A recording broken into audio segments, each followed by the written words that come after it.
अजित पवार यांच्या गटातील नेत्यांकडून शरद पवार गटातील खासदारांना संपर्क साधण्यात आल्याच्या चर्चा सुरू आहेत। पवारांच्या खासदारांना दादांच्या राष्ट्रवादीत येण्याची ऑफर देण्यात आल्याचं सांगण्यात येत आहे। यावर आता शरद पवार गटाचे खासदार बजरंग सोनवणे यांनी भाष्य केलं आहे।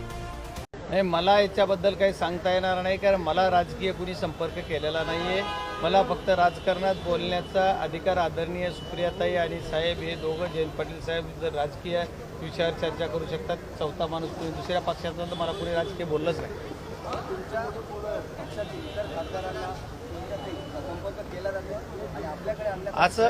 अशी माझ्या दृष्टीने तरी ती माहिती एकदम चुकीची आहे। आम्हाला कुणाला संपर्क, आमच्या 8 लोकसभेचे खासदार आम्ही एकत्रितरित्या एंटायर सर्वजण एक आहोत। आम्हाला कुणीही कुठेही संपर्क केला नाही असं माझं मत आहे आजच्या क्षणापर्यंत। आता तुमच्याकडे कुठून बातमी आली मला नाही सांगता।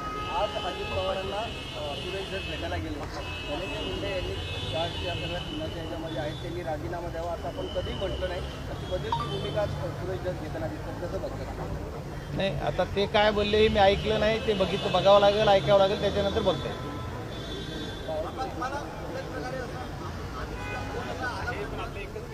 नाही, मला राजकीय कुणाचाही फोन आलेला नाहीये किंवा राजकारणावर मला कुणी चर्चा केली नाही। माझ्याशी चर्चा करायला कुणाची आता नमस्ते झाला असतं सभागृहात, तर एखाद्या विषयी कुणी समोरासमोर आलं तर कुठल्याही पक्षाचे असतील, भाजपवाले असतील, कुणी सर्वांचं आमच्या सभागृहात तेवढं काय कुणाची भेट झाली, तर अशी कुणाची भेट नाही, कुणाचा राजकीय मला फोन नाही, संपर्क नाही।